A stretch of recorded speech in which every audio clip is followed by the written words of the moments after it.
Welcome students. Welcome to the e-learning session of accountancy. Okay. In the previous video, we have discussed, we started with the first chapter of the syllabus. Okay, that is meaning and objectives of accounting. Okay, and we have completed the meaning of accounting and all. We have done up till objectives of accounting. Okay, in that video, we will move on to the remaining portion of the chapter. Okay, in this session.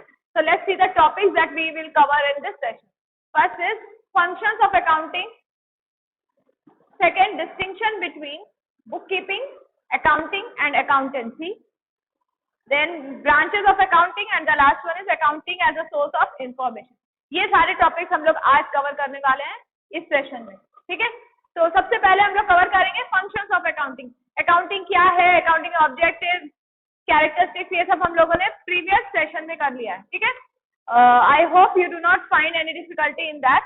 If you still find any difficulty you can ask me in the doubt session. ठीक है, हमारा जो doubt session होगा हर week में होता है, तो Monday and Saturday are your doubt sessions. I think I will give it in the group.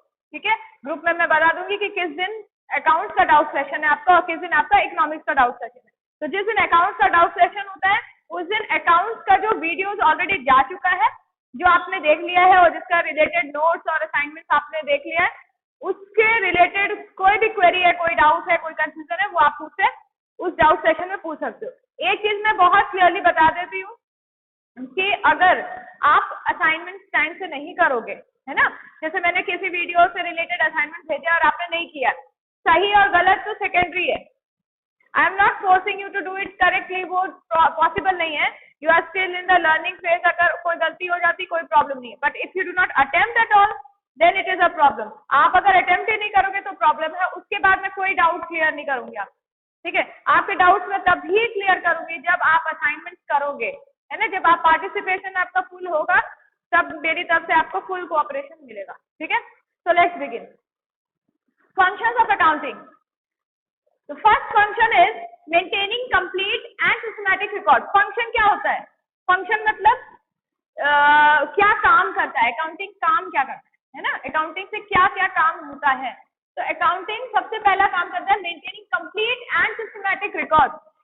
मैंने ये पिछले सेशन में भी बताया था कि ऑब्जेक्टिव, फंक्शंस और कैरेक्टरिस्टिक्स तो कहीं ना कहीं आप देखेंगे ओवरलैप हो रहा है ना, कहीं कहीं एक दूसरे से मिलता जुलता लगेगा आपको, तो do not get confuse in that. तो सबसे पहले कंप्लीट रिकॉर्ड्स मेंटेन करना ही अकाउंटिंग का सबसे पहला काम है ना. सबसे बेसिक काम क्या है अकाउंटिंग में? रिकॉर्ड्स को मेंटेन करना प्रॉपरली सिस्टमैटिक तरीके से, है ना, ओवर ईच अकाउंटिंग पीरियड. एक अकाउंटिंग साइकिल एक साल का है ना, उसके बाद से next and then next and it goes on and on. तो ये नेवर एंडिंग प्रोसेस है, it goes on and on. ठीक है, हर साल आपको सिस्टमैटिक तरीके से जब तक आपका बिजनेस एग्जिस्ट कर रहा है आपको ये काम करते जाना है. तो अकाउंटिंग का सबसे मेन फंक्शन होता है मेंटेनिंग कंप्लीट मतलब पूरा रिकॉर्ड. थोड़े से एंट्रीज आप रिकॉर्ड करो, थोड़ा सा नहीं करो तो फिर वो सिस्टमैटिक तरीका नहीं हुआ. सिस्टमैटिक तरीका क्या होता है? जिससे कंप्लीट रिकॉर्ड हो, हर एंट्री का, हर फाइनेंशियल ट्रांजैक्शन का कंप्लीट रिकॉर्ड मेंटेन करना होगा सिस्टमैटिक तरीके से. सिस्टमैटिक इन द सेंस मैंने पहले भी बताया कि हर रिकॉर्ड को मेंटेन करने का एक तरीका दिया हुआ है, एक सिस्टम दिया हुआ है, वैसे ही आपको मेंटेन करना है. आप अपने मन से अलग अलग तरीके से मेंटेन नहीं कर सकते. आप किसी और तरीके से मेंटेन करो कोई और किसी और तरीके से मेंटेन करे, ये भी अलाउड नहीं है. तो अकाउंट जो है एक साइंस है और साथ में एक आर्ट भी है. तो एक टेक्निक है ना, एक टेक्निक है जिसको फॉलो करना है, एक सिस्टम है जिसको फॉलो करना है. सारे principles, accounting standards, guidelines, everything has been given. So you have to follow all that and then prepare your account. आप अपने मन से अपने तरीके से नए तरीके से अकाउंट नहीं प्रिपेयर कर सकते. आपको एक जो गाइडलाइन दी गई है, जो प्रिंसिपल्स बोले गए हैं, उन्हीं को ध्यान में रखते हुए अपने बुक और रिकॉर्ड को मेंटेन करना. ठीक है, तो सबसे पहला फंक्शन है maintaining complete and systematic record. Next function is communicating financial result to various parties. ये भी हम लोग ने डिस्कस कर लिया है पहले कि जो भी हमारे इंफॉर्मेशन को, फाइनेंशियल इंफॉर्मेशन को, हमारे अकाउंटिंग रिकॉर्ड को यूज करते हैं. कौन कौन यूज करते हैं? गवर्नमेंट यूज करती है, हमारे शेयर होल्डर्स यूज करते हैं, है ना, हमारे कॉम्पिटिटर्स भी यूज करते हैं, हमारे क्रेडिटर्स यूज करते हैं, बैंक यूज करते हैं. हमको जो लोन देते हैं वो लोग यूज करते हैं, हमारे साथ जो बिजनेस डीलिंग कर रहे हैं हमारे clients, they are also using it. So everyone who is dealing with us in some way, है ना, जो लोग भी हमसे किसी ना किसी तरह से डील कर रहे हैं वो लोग हमारे अकाउंटिंग रिकॉर्ड्स को अलग अलग तरीके से यूज करते हैं. ठीक है, तो जब वो यूज करते हैं तो हमारे जो रिकॉर्ड्स हैं हम जो मेंटेन कर रहे हैं उसका जो फाइनेंशियल आउटकम है, उसका जो रिजल्ट है वो उन तक हम लोग कम्युनिकेट करना होगा, है ना. टाइमली मतलब सही समय से उनके पास हमारी अकाउंटिंग इन्फॉर्मेशन पहुंच जानी चाहिए, तभी तो वो अपने डिसीजन ले पाएंगे, है ना. हमारे क्रेडिटर्स हो, चाहे गवर्नमेंट हो, चाहे शेयर होल्डर्स हो, हमारे बैंक्स हो, है ना, हमारे क्लाइंट्स हो, जो लोग भी हमसे जुड़े हुए हैं सबको हमारे जो इन्फॉर्मेशन, बिजनेस इन्फॉर्मेशन, है ना, हमारे रिकॉर्ड, हमारे अकाउंटिंग इन्फॉर्मेशन जिनको भी चाहिए, जिनको से कोई काम पड़ता है, जैसे कि गवर्नमेंट को क्या काम पड़ता है, गवर्नमेंट को हमसे जो टैक्स चाहिए, है ना, तो टैक्स से रिलेटेड उसको इन्फॉर्मेशन, हमारी अकाउंटिंग इन्फॉर्मेशन चाहिए कि हमारे कितना टैक्स पेएबल है गवर्नमेंट को, है ना. उसी तरह से शेयर होल्डर्स को हमारे प्रॉफिट से हमारी प्रॉफिटेबिलिटी के बारे में जानना है कि कितनी प्रॉफिट हुई है ना, तो उनको ये जानना है, तभी वो इन्वेस्ट करेंगे हमारे शेयर में. या हमारा आगे का प्रोस्पेक्ट क्या है, फ्यूचर हमारा कैसा दिख रहा है, फ्यूचर में प्रॉफिटेबिलिटी दिख रही है या कि हमारे जो बिजनेस है वो उतना ज्यादा उनको अट्रैक्टिव नहीं लग रहा है, okay, from the point of view of profit. तो ये सारी चीजें अलग अलग यूजर्स को अलग अलग कारणों से हमारी इंफॉर्मेशन चाहिए. सबका पर्पज एक नहीं है, है ना, अलग अलग पर्पज है, लेकिन सबको चाहिए क्या, हमारी अकाउंटिंग इन्फॉर्मेशन. तो हमारा क्या काम है, अकाउंटिंग इन्फॉर्मेशन को मेंटेन करके उनके रिजल्ट्स को कम्युनिकेट करना अपने यूजर्स को. Okay, next is protecting the assets of the business. Protecting the assets of the business. आप जब कोई चीज का रिकॉर्ड मेंटेन करते हो ना, तो आपको उसके ऊपर फुल कंट्रोल होता है, उसकी सारी इंफॉर्मेशन आपके पास होती है और आप उसको अच्छे से मैनेज कर पाते हैं. जैसे कि इसका क्या मतलब हुआ, protecting the assets of the business. Assets हमारी क्या है, एसेट्स हमारी वो रिसोर्सेज है जिसके बेसिस पे हम अपने बिजनेस को खड़ा करते हैं और अपने बिजनेस को आगे लेके जाते हैं, है ना. जैसे हमारे फर्नीचर, हमारी लैंड, बिल्डिंग, हमारी machinery, all these are what, these are our assets, है ना. ये हमारी बैकबोन है, हमारे बिजनेस को खड़ा करते हैं, हमारे बिजनेस को चलाने में हमारी मदद करते हैं. तो ये जो रिसोर्सेज हैं, ये जो एसेट्स हैं, इनको प्रॉपरली सेफगार्ड करने के लिए यू हैव टू नो, आपको पता होना चाहिए कि आपके पास क्या एसेट्स है, कब खरीदे गए, है ना, कहाँ पे स्टोर हो रहे हैं, कैसे यूज हो रहे हैं और किस दाम में खरीदे गए. डेप्रिसिएशन एक वर्ड होता है जो आप आगे जाके पढ़ोगे. डेप्रिसिएशन होता है कि वियर एंड टियर. जब आप कोई एसेट को यूज करते हो उसकी वैल्यू दिन पर दिन कम होती जाती है ना यूज करने पे. आप अगर सपोज कोई मशीनरी खरीद के लाओ, suppose you have purchase a computer, आप जिस दाम पे उसको आज खरीदोगे 5 साल बाद जब बेचने जाओगे तो क्या उसी दाम पे बिकेगा, नहीं बिकेगा, कम दाम में बिकेगा ना. तो वो कम दाम में क्यों बिकेगा, क्योंकि उसकी वैल्यू जो है कम हो गई है. कि क्यों वैल्यू कम कैसे हो गई, डेप्रिसिएशन की वजह से. ठीक है, तो ये सब जो है, ये सब कैलकुलेशन जो है, वैल्यूएशन जो है, एसेट्स की अभी क्या वैल्यू है, जब खरीदे थे तब कितनी वैल्यू थी, बाद में जब हम खरीदने जाएंगे तो क्या वैल्यू होगी, ये सारे रिकॉर्ड्स हमको अपने अकाउंटिंग रिकॉर्ड से मेंटेन करने मिलते हैं और इसी से ये इन्फॉर्मेशन हमको मिलती है. इससे फायदा क्या होता है कि हम अपने एसेट्स को पूरी तरह से सेफ गार्ड कर पाते हैं. Safe guard in the sense हमको पता है कि हमारे कितने एसेट्स हैं, कहाँ रखे हैं, किस हालत में है ना, उनसे हम क्या यूज ले रहे हैं, वेस्टेज तो नहीं हो रहा है, और कब कितना डेप्रिसिएशन हुआ है एसेट का, उनकी अब वो जब खरीदे थे तो क्या वैल्यू थी, अभी क्या वैल्यू है. ये सारी इंफॉर्मेशन हम लोग को अपने अकाउंटिंग रिकॉर्ड से मिल जाती है, जिससे हम लोग अपने एसेट्स को प्रोटेक्ट कर सकते हैं. प्रोटेक्शन इन द सेंस आपको ये भी पता है कि हाँ कोई एसेट चोरी नहीं हो सकता, आपका थेफ्ट नहीं हो सकती, क्योंकि आपको पूरी तरह से पता है कि आपके क्या क्या एसेट्स हैं और कहाँ स्टोर्ड है. दूसरी चीज आपको ये भी पता है कि हाँ आपकी एसेट्स की वैल्यू जब पूरी तरह से डेप्रिशिएट हो जाएगी, जब पूरी तरह से उसकी वैल्यू नील हो जाएगी, तो आपको नया एसेट खरीदना होगा. तो ये कब होगा और कितने दाम में आपको खरीदना है, कब खरीदना है, ये सारी चीजें भी आपको टाइमली पता चलती रहती है. तो जितनी भी इन्फॉर्मेशन आपको चाहिए आपको अपने अकाउंटिंग रिकॉर्ड से मिलती है, तो you can control your assets, you can safeguard. Okay, next is providing assistance to the management. Management को असिस्ट करना मतलब क्या है, मैनेजमेंट का क्या काम है, to manage the whole organisation, business organisation, है ना. कितना भी बड़ा बिजनेस हो, छोटा हो, बड़ा हो, मीडियम साइज का, सारे टाइप के बिजनेस को मैनेज करने के लिए एक मैनेजमेंट की जरूरत होती है ना, someone to manage, someone to organise, to look after the business, day to day activities of the business, पूरे ओवरऑल कंट्रोल करना, ठीक है। तो मैनेजमेंट को अपना काम करने के लिए किन किन चीजों की जरूरत पड़ती है? सबसे पहले उसके जो फंक्शंस हैं, you must be learning the various functions of management in your business studies subject, okay.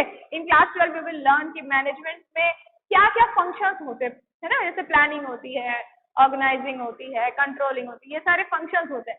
तो ये सब फंक्शंस को करने के लिए कुछ इंफॉर्मेशन की जरूरत होती है, कुछ, है ना।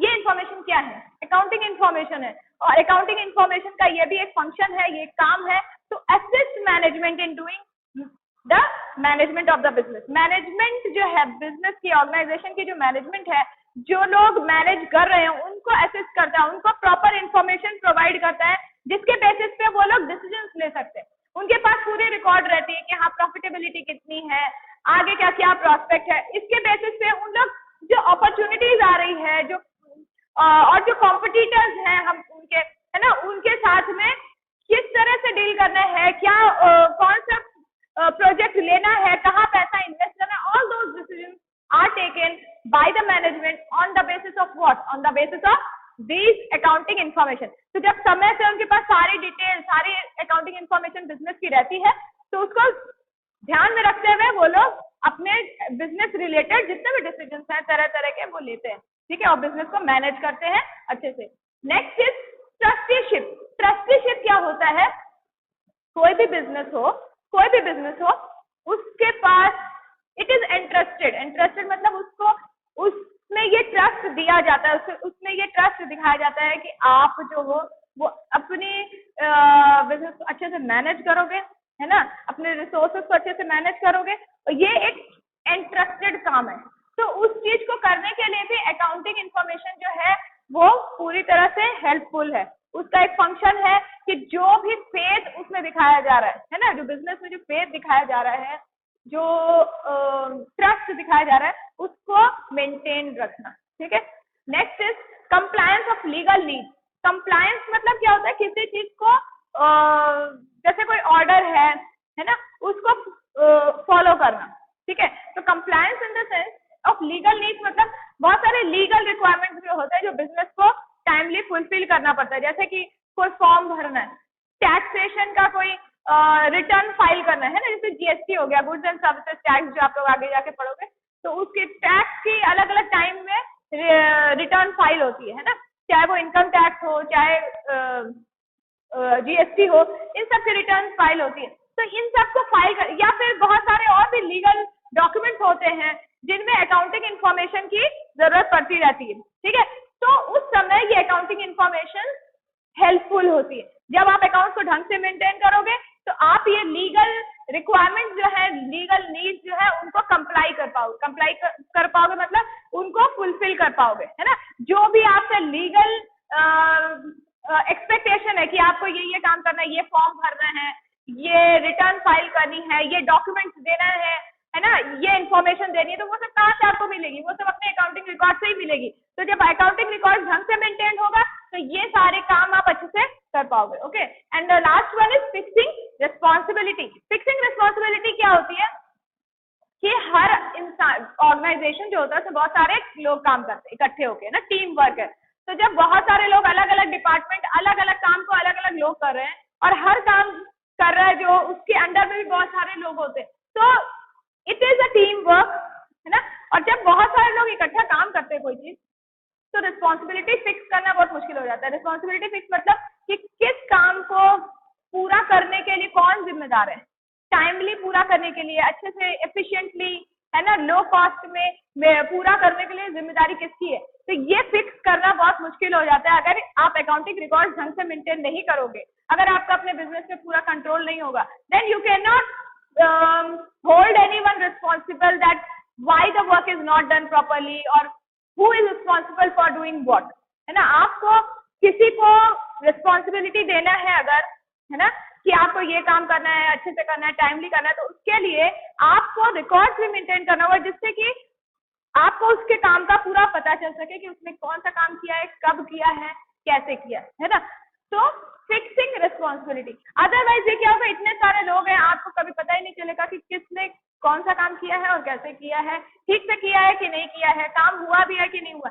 तो all that thing has to be maintained properly and that is done with the help of accounting. ठीक है, अकाउंट्स के हेल्प से आप अपने जो वर्कर्स है, वर्क फोर्स है ना, अपना जो स्टाफ है, उसकी रिस्पॉन्सिबिलिटी को ठीक से फिक्स कर सकते हो, उनको बता सकते हो कि आपको ये काम करना है ना, और इतने समय में करना है, ऐसे करना है, आपसे ये एक्सपेक्टेशन है। So you can clearly divide the work and give the responsibility to each member of your staff with the help of accounting record.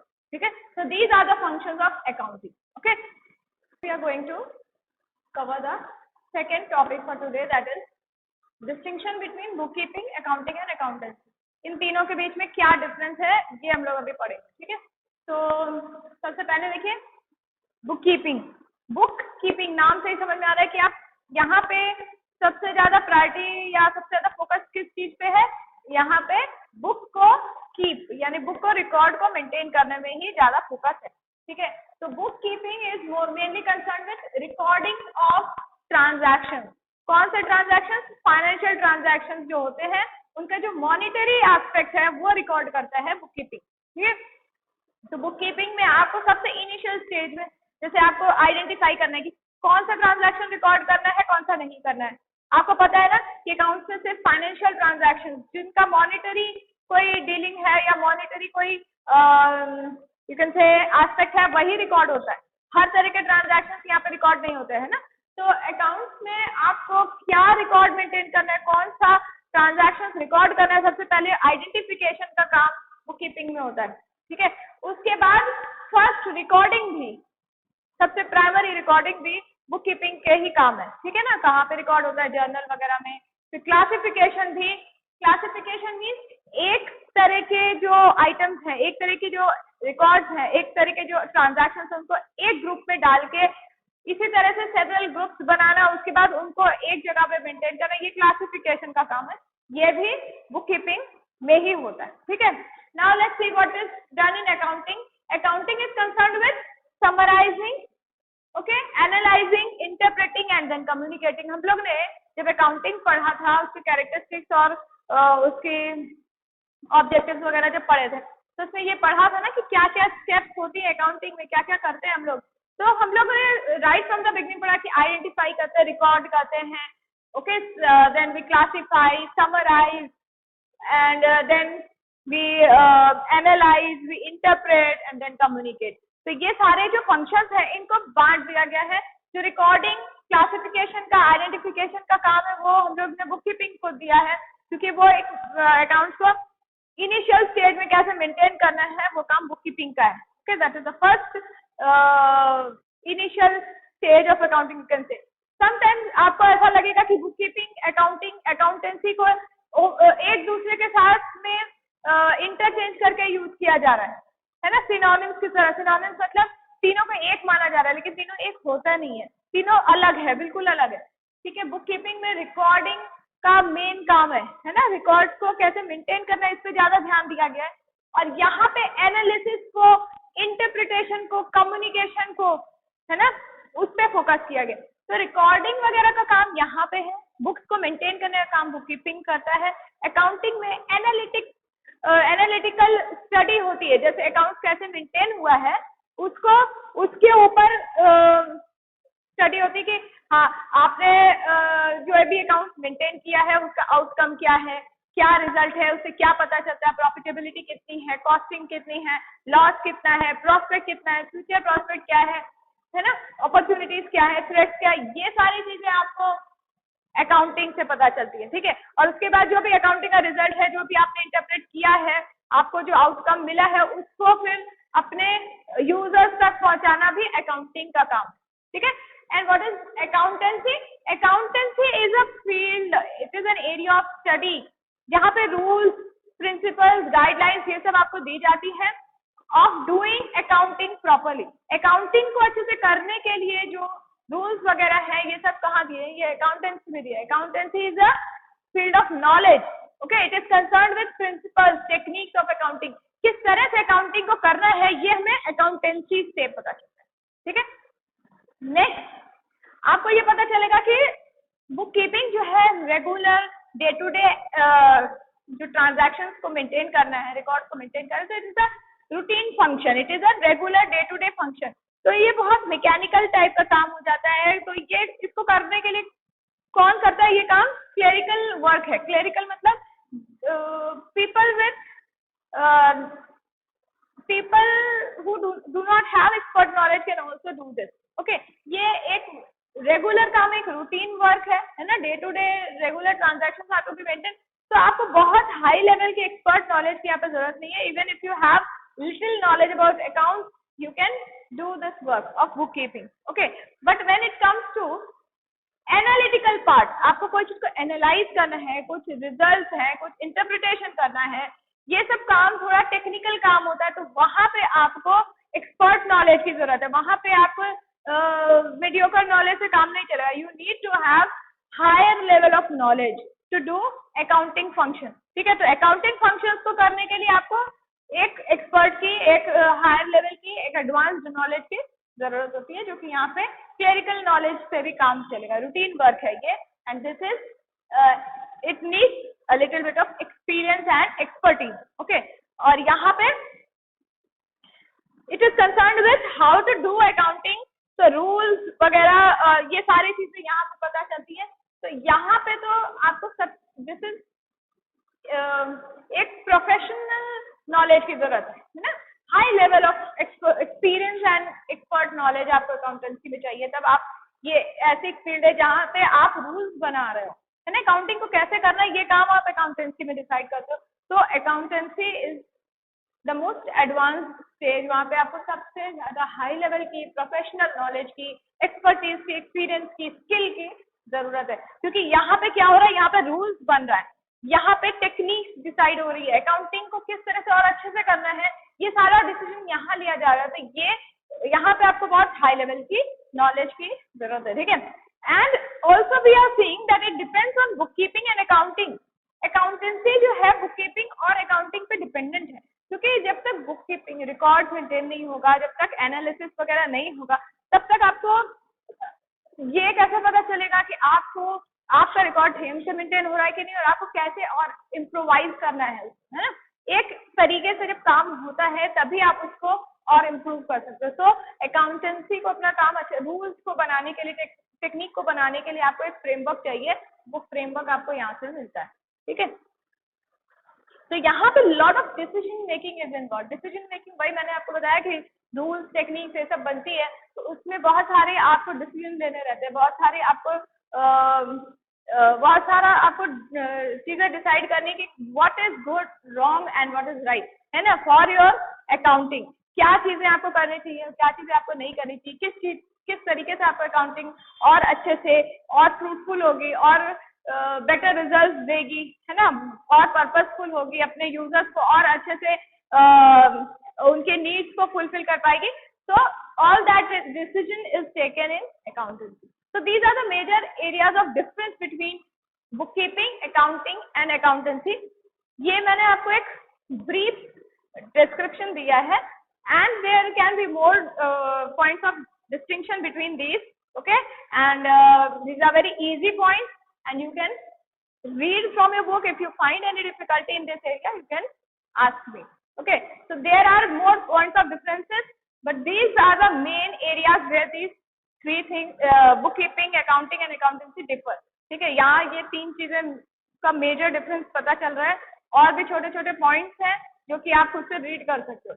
If you find any difficulty you can ask me. ठीक है. In case of any doubt, any confusion, we will move on to the third topic for today, branches of accounting.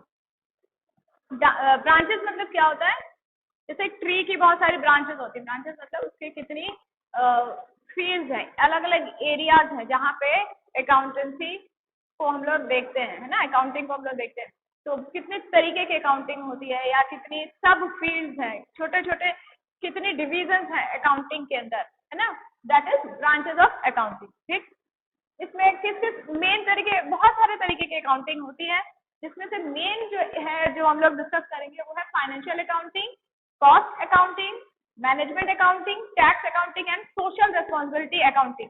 ठीक है, so let's begin with financial accounting. Financial accounting means it is concerned with financial areas of accounting. Accounting का जो area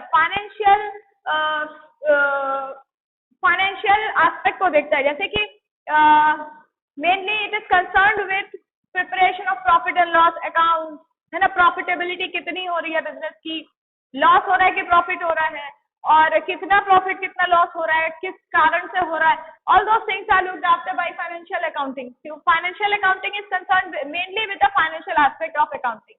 ठीक है, तो इसमें business की financial position कैसी है ना, whether it is capital is appreciated और कैपिटल इज डिप्लीटिंग, ये सारी चीजें हम लोग को फाइनेंशियल अकाउंटिंग में ही पता चलती है. ठीक है, तो सारे जो भी फाइनेंशियल एस्पेक्ट्स है, फाइनेंशियल ट्रांजैक्शंस है, उनकी रिकॉर्डिंग, उनकी classification, analysis, interpretation, communication, everything is concern here. Okay, financial accounting में सारी होती है.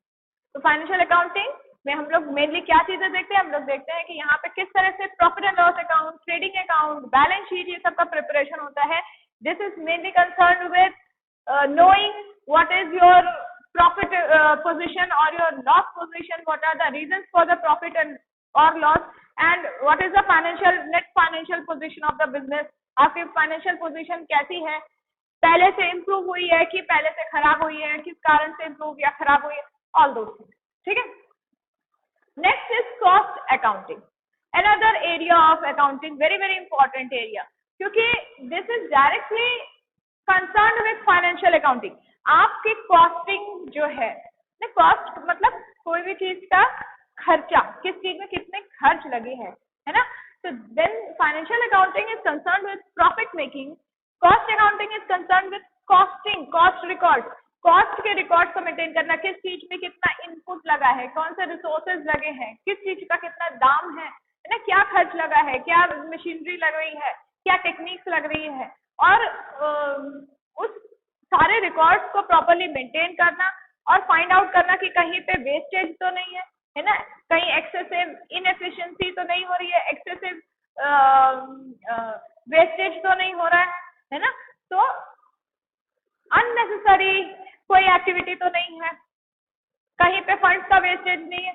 ये सारी चीजें कॉस्ट अकाउंटिंग में देखी जाती है. तो कॉस्ट अकाउंटिंग रिकॉर्ड्स अगर ढंग से मेंटेन हो तो आपको एक्चुअली अपने जो एक्टिविटीज है ना, प्रोडक्शन एक्टिविटीज या when you are in service organisation, तो वहां पे भी आप जो भी कॉस्टिंग आ रही, किसी भी काम को करने के लिए कॉस्टिंग लगती है. कॉस्ट मतलब कुछ खर्च लगता है, कुछ पैसा लगता है, इन्वेस्टमेंट होता है. तो वो जो पैसा लग रहा है वो कहाँ पे वो पैसा सही लग रहा है, कहाँ वो गलत लग रहा है, कितनी खर्च बेकार में खर्च हो रहे हैं, अननेसेसरी है, वेस्टेज कहाँ पे हो रहा है, कहाँ पे एफिशिएंसी का लेवल हाई है, कहाँ पे एफिशिएंसी कम है, कहाँ पे टाइमली वर्क कंप्लीट हो रहा है, कहाँ पे टाइमली वर्क कंप्लीट नहीं हो रहा है, labourers, okay, raw material, labour and all your factors of production, whether they are working properly और नॉट, है ना. कहीं पे किसी भी तरह का वेस्टेज है या लॉस है किसी भी तरह का, तो वो कॉस्ट अकाउंटिंग रिकॉर्ड मेंटेन किया जाता है उसके लिए, जिससे आपको फर्दर फाइनेंशियल अकाउंटिंग में ही हेल्प होती है ना. जब आप कॉस्ट अकाउंटिंग को ढंग से मेंटेन करते हो तो आपको अपनी लॉस और प्रॉफिट का जो रीजंस है वो इजीली पता चलता है ना, कि क्यों आपको लॉस हुआ या क्यों प्रॉफिट हुआ, what are your strengths and what are your weaknesses, ये सब आपको कॉस्ट अकाउंटिंग रिकॉर्ड से पता चलता है. कॉस्ट अकाउंटिंग रिकॉर्ड आपको मेंटेन करने से अपने कॉम्पिटिटर्स के साथ भी आप एक तरह से अपने को अपने रिकॉर्ड मेंटेन करने के बाद आप अपने कॉम्पिटिटर्स के साथ कॉम्पीट करने में easily you can compete. Why? Because you will keep a track of what cost are they keeping for their product. Same type of product में आप लोग डील कर रहे हो तो उनके प्रोडक्ट का क्या दाम है, वो अपने प्रोडक्ट का क्या दाम रखते हैं, क्या इनपुट यूज कर रहे हैं, क्या कर रहे हैं, तो ये सारी चीजें आपको अपने कॉम्पिटिटर्स के बारे में जानकारी आप रखना चाहोगे, है ना. तो उसके लिए आपको अपने रिकॉर्ड्स भी मेंटेन रखने होंगे, आपको अपने बारे में पता होगा, अपने बारे में भी पता रखना होगा, तभी आप दूसरों के साथ अपने को कंपेयर कर पाओगे, है ना। और तब आपको पता चलेगा कि आपका कॉम्पिटिटर आपसे बेटर क्यों है, उसके प्रॉफिट ज्यादा क्यों हो रहा है, या आपका स्ट्रेंथ क्या है या वीकनेस क्या है। ठीक है, next we come to management accounting. Management accounting, यहाँ पे अकाउंटिंग का क्या काम है, यहाँ पे just as we learn in the various functions of accounting, management को भी अकाउंटिंग रिकॉर्ड्स की जरूरत पड़ती है। क्योंकि मैनेजमेंट ही तो बिजनेस को मैनेज कर रहा है, डे टू डे जो एक्टिविटीज है, जो भी फंक्शंस हैं, है ना, बिजनेस के, वो कौन कर रहा है, मैनेजमेंट कर रहा है। मैनेजमेंट ही सारे डिसीजन मेकिंग कर रहा है, प्लानिंग कर रहा है, ऑर्गेनाइजिंग कर रहा है, कंट्रोल कर रहा है, everything is done by management. तो मैनेजमेंट को सारे रिकॉर्ड्स चाहिए, सारी डिटेल्स, डेटा चाहिए, इंफॉर्मेशन चाहिए। कौन सी इंफॉर्मेशन, बिजनेस की छोटी बड़ी सारी इंफॉर्मेशन चाहिए, फाइनेंशियल हो, कॉस्टिंग हो, हर फील्ड ऑफ अकाउंटिंग की इंफॉर्मेशन मैनेजमेंट के पास होगी, तभी मैनेजमेंट क्या कर पाएगा, डिसीजन मेकिंग कर पाएगा। डिसीजन मेकिंग मतलब उसको किन प्रोजेक्ट्स को लेना है, कहाँ पे पैसा लगाना है, किन एरियाज में जो बिजनेस हो रहा है वो प्रॉफिटेबल नहीं है तो वहां से उसको खत्म करके दूसरी जगह में जाना है ना, एक्सपेंशन करना है, ग्रोथ करना है, नए प्रोडक्ट्स लॉन्च करने, हर चीज के लिए उसको अकाउंटिंग रिकॉर्ड्स को मेंटेन करना जरूरी है, और अकाउंटिंग रिकॉर्ड्स की, अकाउंटिंग इंफॉर्मेशन की जरूरत पड़ती है। तो management accounting is a field of, is a branch of accounting which is based on accounting but it is concerned mainly with the decision making। वो जो अकाउंटिंग रिकॉर्ड मेंटेन होता है उसके बेसिस पे डिसीजन मेकिंग, मैनेजरियल वर्क जो की जाते हैं वो मैनेजमेंट अकाउंटिंग। ठीक है, हर प्लानिंग, ऑर्गेनाइजिंग, कंट्रोलिंग, कम्युनिकेटिंग, ये जो जितने फंक्शंस हैं मैनेजमेंट के, ये किस बेसिस पे हो रहे हैं, ये अकाउंटिंग के बेसिस पे हो रहे हैं। So management accounting is that field of accounting which is concerned with managerial decision making on the basis of accounting information। Next tax accounting. Tax accounting मतलब जैसा कि मैंने आपको बताया कि आपको तरह तरह के कंप्लायंसेस करने पड़ते हैं, लीगल, है ना, जहाँ पे मेनली आपको बहुत सारे तरीके के रिटर्न फाइल करने होते हैं। Income tax, corporate tax, income tax individuals के केस में होता है, कॉर्पोरेट टैक्स कंपनीज वगैरह के केस में होता है प्रॉफिट पे ही टैक्स है। उसके बाद माने इनकम टैक्स ही है वो एक तरह का। उसके बाद इनडायरेक्ट टैक्सेस, यानी आपके सेल वगैरह में जो टैक्स लगता है, जैसे जीएसटी वगैरह, गुड्स एंड सर्विसेज टैक्स। तो ये सारे अलग अलग तरीके के टैक्स है ना। तो ये जो टैक्सेस जो टैक्स पेयर्स पे कर रहे हैं उसके लिए भी आपको अकाउंटिंग इंफॉर्मेशन की जरूरत पड़ती है टाइम टू टाइम। तो this tax accounting is that field of accounting which is concerned with taxation matters.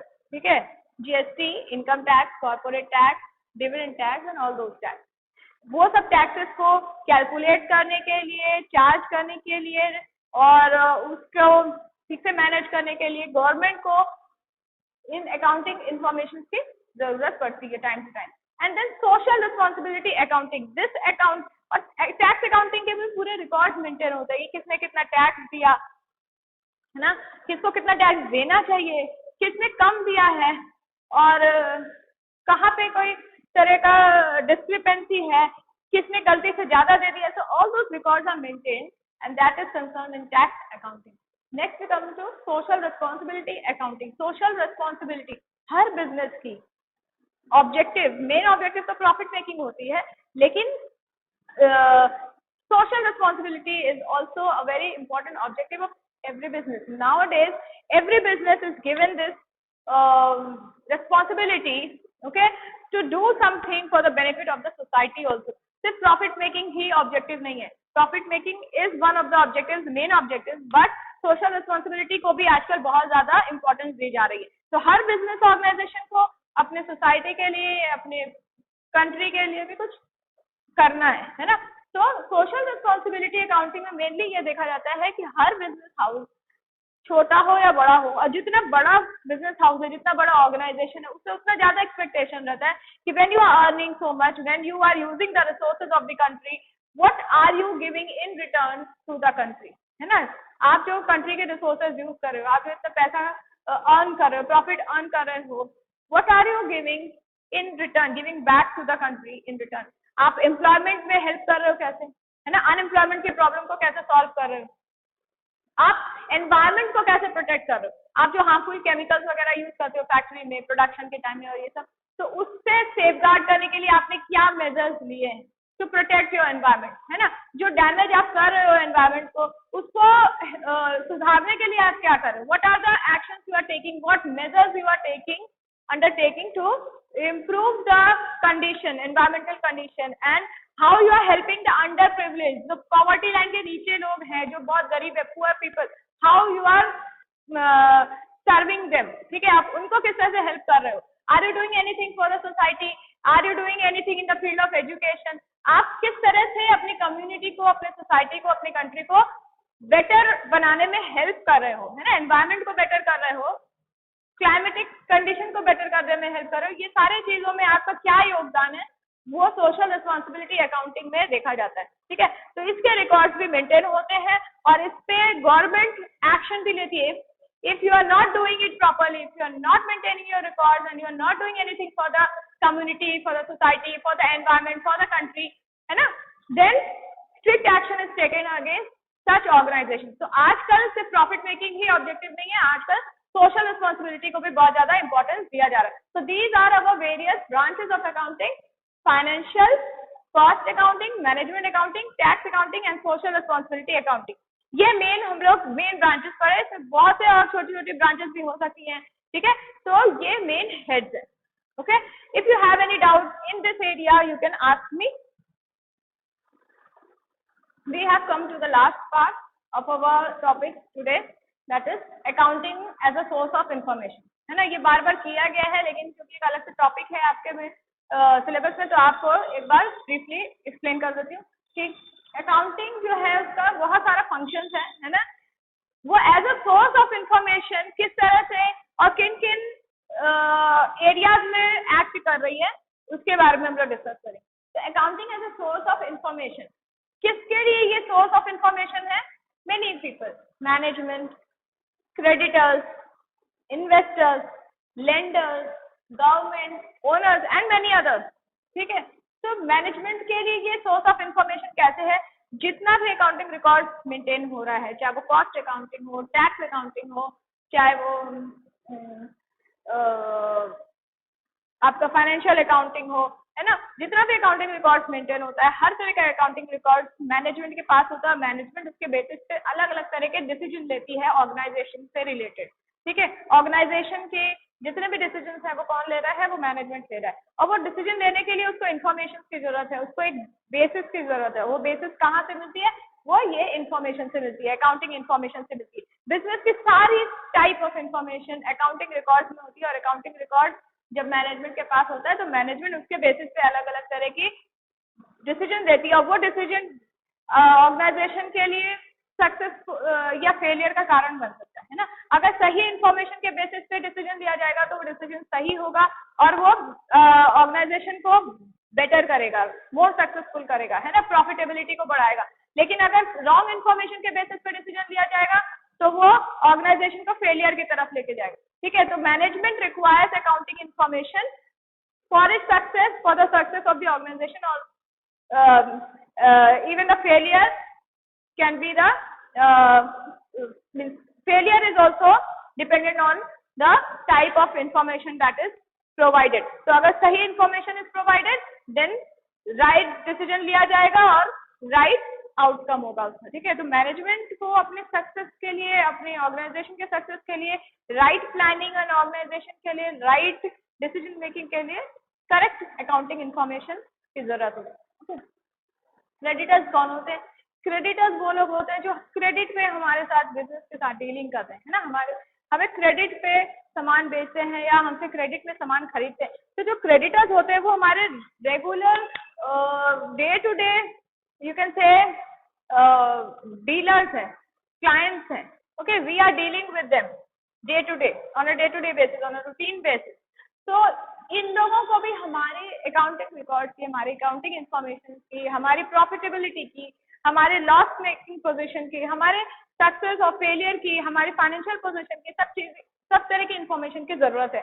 इसी के बेसिस पे they will decide whether they want to continue the business relation with us और not. हमारे organisation के साथ हमारे creditors जो हैं बिजनेस रिलेशन को आगे मेंटेन करेंगे कि नहीं करेंगे, वो उनकी डिसीजन पे डिपेंड करता है, और वो डिसीजन वो लोग किस बेसिस पे लेते हैं, वो अकाउंटिंग इन्फॉर्मेशन के बेसिस पे लेते हैं कि हमारा बिजनेस का प्रॉस्पेक्ट क्या है। हम लोग लॉस मेकिंग है और आगे उस लॉस से ओवरकम करने का हमारे पास कोई रास्ता नहीं नजर आ रहा है ना, तो फिर क्या हमारे क्लाइंट्स, हमारे क्रेडिटर्स हमारे साथ डील करेंगे? नो, दे विल थिंक कि ये लॉस मेकिंग ऑर्गेनाइजेशन के साथ why should we associate ourselves?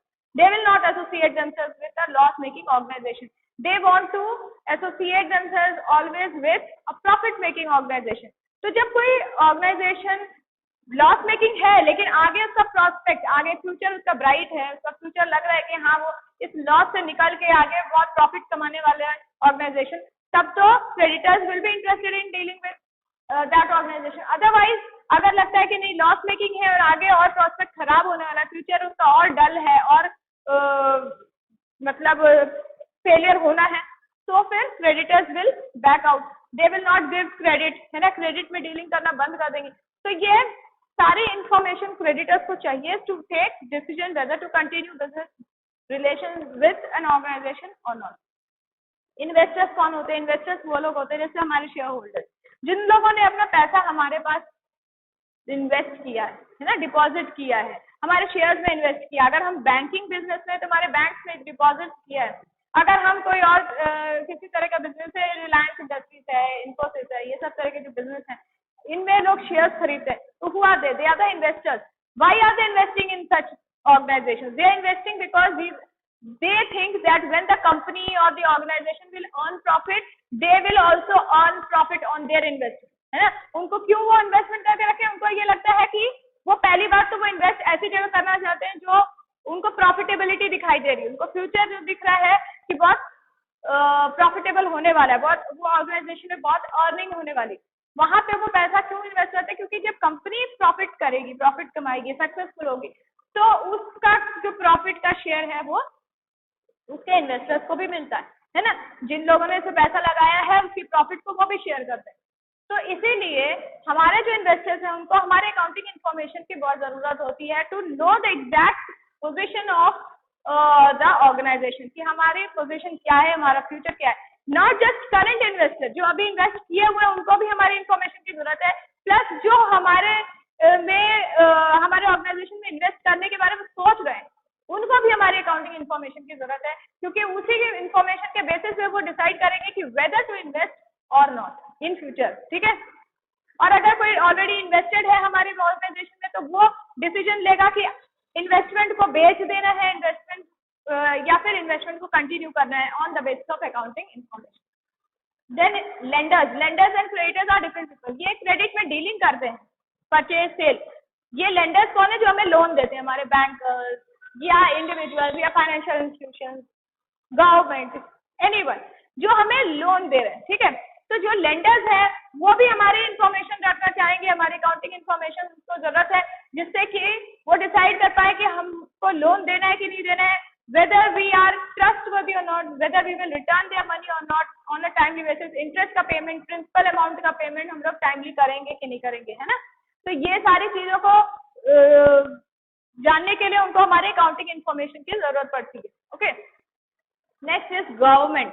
Government को हर एक इंडिविजुअल की, फर्म्स की, कंपनीज की, हर ऑर्गेनाइजेशन की, है ना, इवन चैरिटेबल ऑर्गेनाइजेशंस की भी रिकॉर्ड की जरूरत पड़ती है। क्यों पड़ती है? क्योंकि गवर्नमेंट को पूरी कंट्री को मैनेज करना है ना, एक इकोनॉमी को मैनेज करना है। तो जब गवर्नमेंट को सबको मैनेज करना है तो उसको सारी ऑर्गेनाइजेशंस की एक्टिविटीज पे नजर रखनी है, कंट्रोल रखना है कि whether each organisation is doing the business properly, whether accounts are maintained, whether any kind of fraud is being made against the public, है ना, पब्लिक के साथ में किसी तरह धोखा तो नहीं हो रहा है, पब्लिक का फंड्स को मिसयूज तो नहीं किया जा रहा है, इन्वेस्टर्स के साथ कोई तरह का धोखा नहीं हो रहा है। तो ये सब चीजें, और गवर्नमेंट को ये भी देखना रहता है कि हाँ जो रीजनल, जो अलग अलग रीजन है कंट्री में, है ना, वहां पे कहाँ का डेवलपमेंट कैसा हो रहा है, किस एरियाज में ज्यादा बिजनेस की जरूरत है ना, किस तरह के इंफ्रास्ट्रक्चर की जरूरत है। तो ये सारे चीजों पे डिसीजन गवर्नमेंट को लेना है। किस बेसिस पे गवर्नमेंट लेती है? On the basis of accounting records of all the organisation, ठीक है। अलग अलग तरह के ऑर्गेनाइजेशन हैं, उनके सबके अकाउंटिंग रिकॉर्ड्स को मेंटेन करके गवर्नमेंट अपने पास भी रखती है, उसको देखती है, जिसके बेसिस पे वो तरह तरह के डिसीजन लेती है on the for the benefit of the country. Okay, and lastly owners को भी अपने खुद के रिकॉर्ड्स की प्लस अपने कॉम्पिटिटर्स की रिकॉर्ड्स की जरूरत होती है ना, कॉम्पिटिटर्स की इसलिए क्योंकि उसके बेसिस पे वो लोग अपना आगे का प्लान ऑफ एक्शन डिसाइड करेंगे कि उनको अपने कॉम्पिटिटर से आगे कैसे निकलना है ना, अपने ग्रोथ और एक्सपेंशन के लिए। और अपने खुद की अकाउंटिंग रिकॉर्ड्स की भी उनको जानकारी चाहिए, इसलिए क्योंकि ये जानना है कि वो लोग जो ऑब्जेक्टिव जो एम लेके चले उससे सक्सेसफुल हुए कि फेलियर हुए, सक्सेसफुल हुए तो किन कारण से हुए, क्या क्या स्ट्रेंथ है उनकी, और ज्यादा सक्सेसफुल कैसे हो सकते हैं, और अगर फेल हुए हैं, फेलियर है तो वो किन कारणों से हुआ है और उसको ओवरकम कैसे करके बाद में फेलियर को सक्सेस में कैसे बदल सकते हैं, कन्वर्ट कर सकते हैं, ठीक है। So this is why and all these type of users of information, these are known as the users of information, accounting information. और इनको जो अकाउंटिंग इंफॉर्मेशन चाहिए उसके लिए सोर्स क्या है, हमारे रिकॉर्ड्स, हम जो कंपनी का अकाउंटिंग रिकॉर्ड्स है ना। तो accounting acts as a source of information to all these users of accounting। सबको अकाउंटिंग इंफॉर्मेशन चाहिए, अलग अलग पर्पस के लिए चाहिए, लेकिन रिकॉर्ड्स तो वही है, उसी से वो लोग अलग अलग तरह से अपने अपने काम की इंफॉर्मेशन निकालते हैं, इंटरप्रेट करते हैं। सारे रिकॉर्ड्स रिटेन्ड है, उसी में से जिस तरह की इंफॉर्मेशन इनको चाहिए है ना, ये अपने काम के लिए वो इंफॉर्मेशन निकाल के उसको इंटरप्रेट करते हैं, एनालाइज करते हैं और यूज करते हैं। Okay, so we have finished the 4 topics today in this chapter. First is the functions of accounting. Then we saw the differences between bookkeeping, accounting and accountancy. Next we studied various types of branches or fields of accounting, and then we studied accounting as a source of information to various users of accounting. Okay, so we will be completing the rest of the portion of this chapter in the next session. Thank you.